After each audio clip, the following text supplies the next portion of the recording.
Hello, everyone. Today, there is one very important concept to consider. When looking at the Dasha, we will talk about the sign equivalent Navamsa. Sign equivalent Navamsa. Rashi means that our D1 chart is equivalent, that is equal to, and in comparison with Navamsa, which means the D9 chart. Different astrologers have different opinions on this. Regarding whether day 1 is more important or day 9, many astrologers believe that the D1 chart is the mother chart and that no other chart can override it. But many people say that D9 is for a shorter duration and D1 is for 2 hours. This lasts for a longer time. Therefore, D9 should be given more importance than D1. And he talks about the inner strength of the planet. Here, instead of discussing which one is more important, we give importance to both, looking at both charts to see how the planets are placed and what results we can derive by superimposing them. If we apply any principle in isolation, meaning you apply that principle and ignore the other factors, you won't get such good results. What are the other riders in this principle, and how is it read in a comprehensive way? Today we will understand the sign equivalent Navamsa, what this principle means, and how it is to be viewed, and what needs to be done with it. Whichever Ana planet is currently part in your main period, whether it's the Mahadasha or Antardasha, you see in which sign they are placed in the D9. Simply put, whichever planet's time period is currently running, you need to see in which sign it is placed in the D9. The sign is very important. Then what will you do? Where does that sign fall in your D1? If that sign is placed in a central position in your D1 chart, it is usually considered that it will be a good dasha and will give us good results. However, if that sign is placed in the 6th, 8th, or 12th houses, which are the Dastana houses, then it will provide challenges. This is called the rule. But when we look at the D1, we apply a lot of principles. We also see how much life the planet has, whether it has even entered its element or not. My friend is in the sign of Raj, in her own sign. For example, if a planet is exalted or in its own sign, we consider it to be good. If a planet E has gone into a sign that is not in the central or triangular friend sign in my D1, or it has debilitated, now what will we say?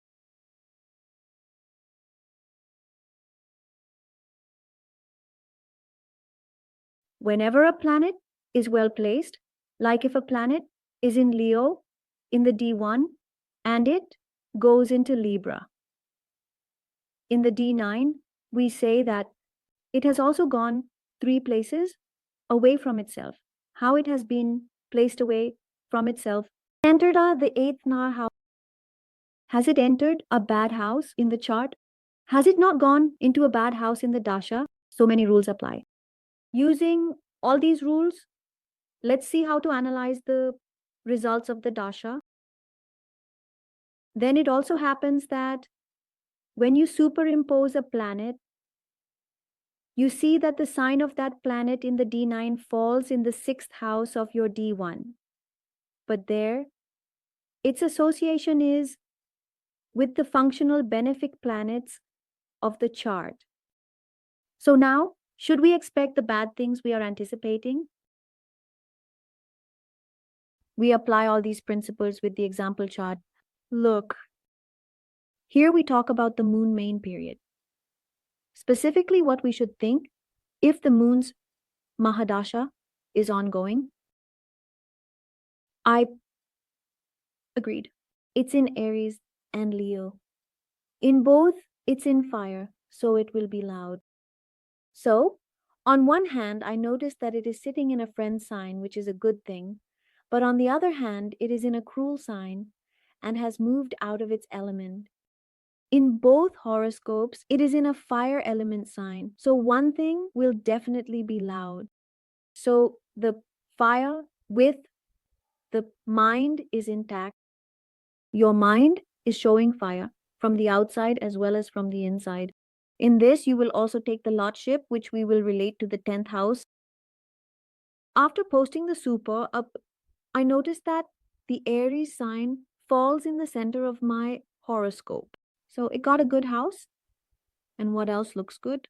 The moon has gone into my 9th house, into its friendly sign. That's a very good thing. I see many good things. Among all these factors, the association that is happening with it by aspect is taking place. Benefic planets make life easier, unlike malefic ones, which complicate it. Benefic planets aspecting the moon ease life in a. When the aspect of both is going to the moon, it shows that life will be easier. Benefic planets ease life, malefic make it hard, so it won't be too hard. Expect good results from moon's Mahadasha. After moon, Mars period follows.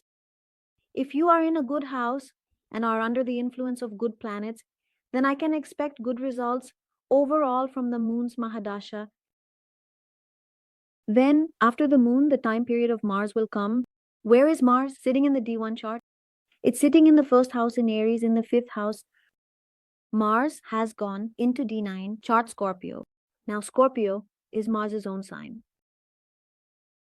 Say that Mars provides good results in Aries depending on its native sign and its element matching. They don't provide as good results in Scorpio, but still, Scorpio is Mars's own sign. When I posted the super, I noticed it falls in the 2nd house of my horoscope. Mars has gone into the 10th house and its association has happened with the Sun and Saturn. I would consider the association with Saturn, a natural malefic planet, to be good because I know that it is a friend of my ascendant lord and is my Yoga Karaka planet. If there is any negativity that Mars might want to give, or if it exists, we will try to control it. The association with the Sun can be good in terms of money, but otherwise, the association of the Sun with Saturn shows challenges related to Mars. Mars, Aquarius, D1 chart, copy at D9. Both are karmic signs. Both are cruel planet signs. So life seems to be as easy during the moon period, but it doesn't seem that easy during Mars. Considering all these points, you have to apply this principle. Now, after the Mahadasha, we also talk about the Antardashas. The time period of Saturn has come. Where is Saturn sitting? In the D9 chart, Saturn is sitting in Pisces. That the sign of the Lord planet. That is the sign of Saturn. And when I posted the super, I noticed that this sign is increasing in the 3rd house of my horoscope. Saturn is in the 7th house. Saturn's association is by aspect with the Sun and Jupiter. The Sun and Jupiter are both non-benefic planets for this horoscope. An 8th slot is created and a 12th lot is created.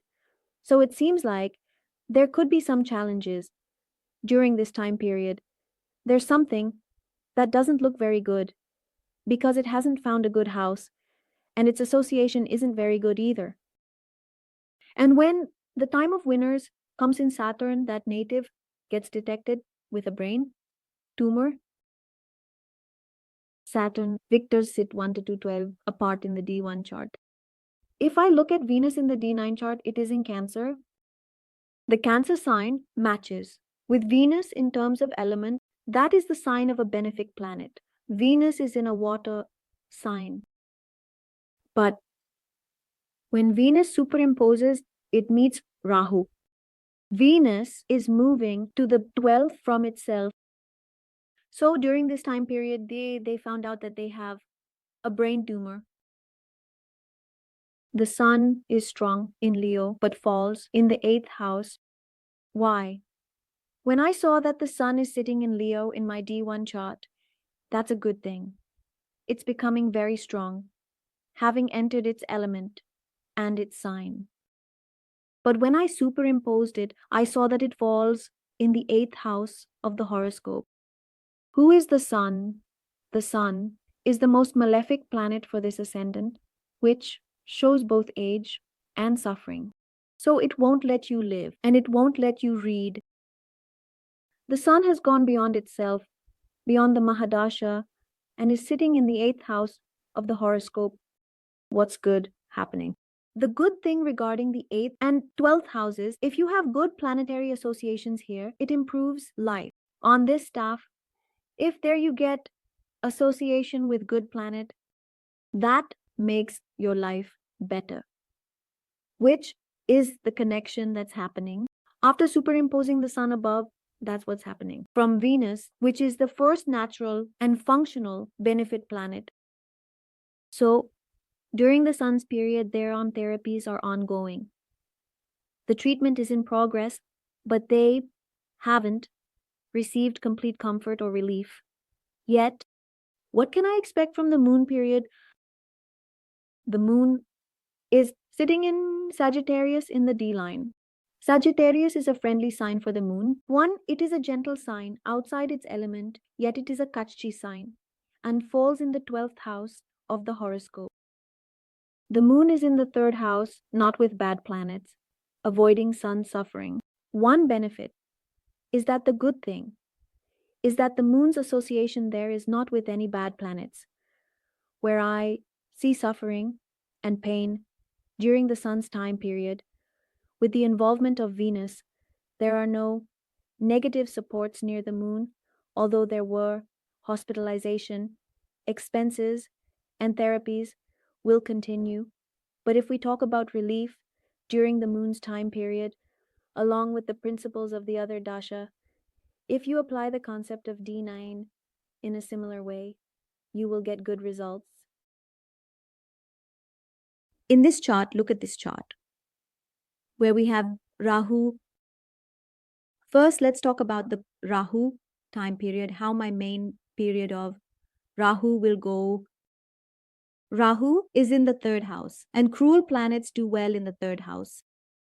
It is in an earth element sign. Earth element, Rahu, likes the sign. Well, when I looked at the D line, I saw that it is in Aries.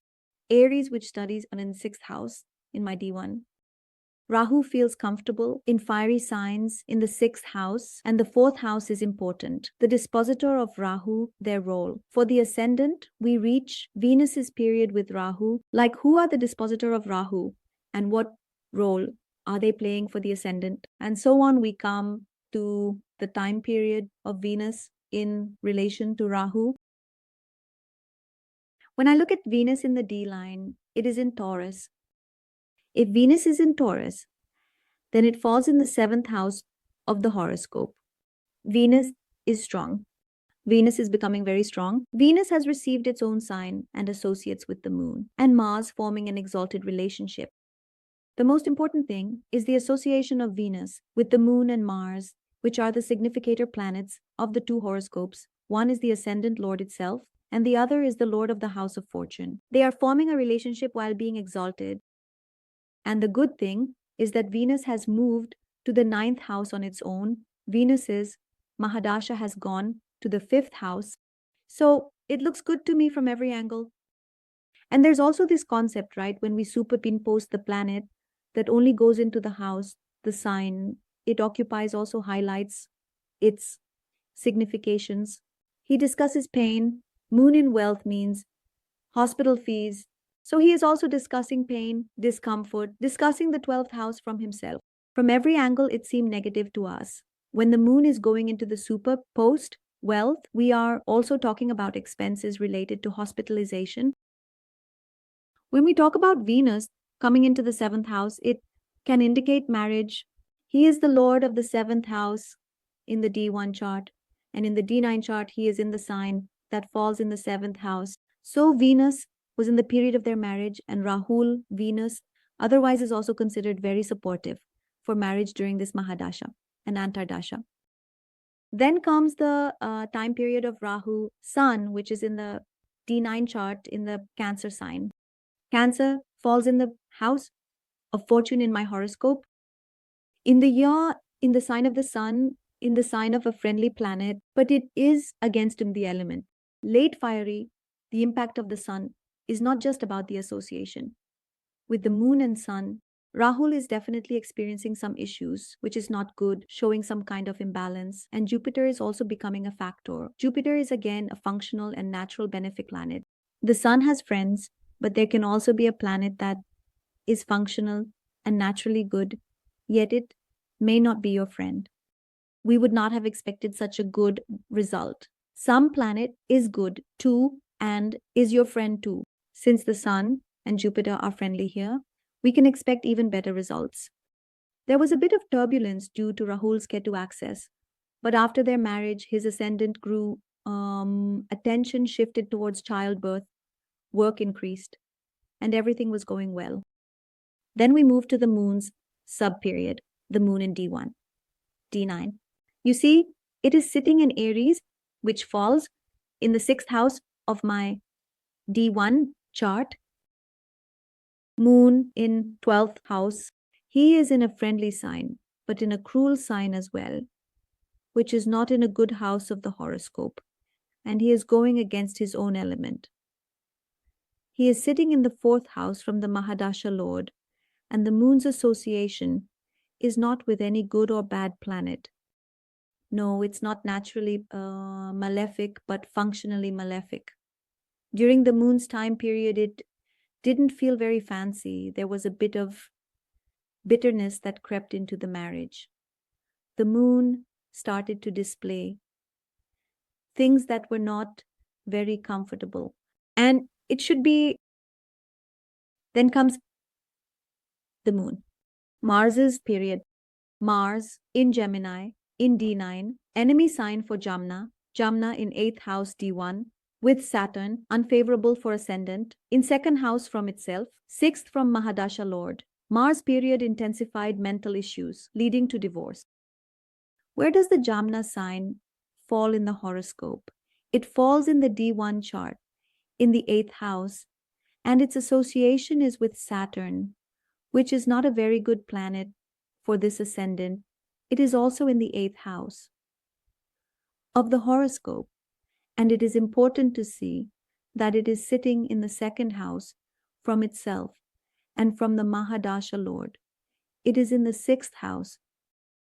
Now, during Mars's time period, the problems that started in the mind became so intense that they got divorced during the entire sub-period of Mars. Rahu and Mars, just like we consider Rahu and Venus to be very good for marriage, Rahu is generally not considered very supportive of Mars during this time period. So, along with these other principles, if you apply the concept of the Navamsa chart to the zodiac signs in this way, the results of the Dasha will be much clearer. Thank you so much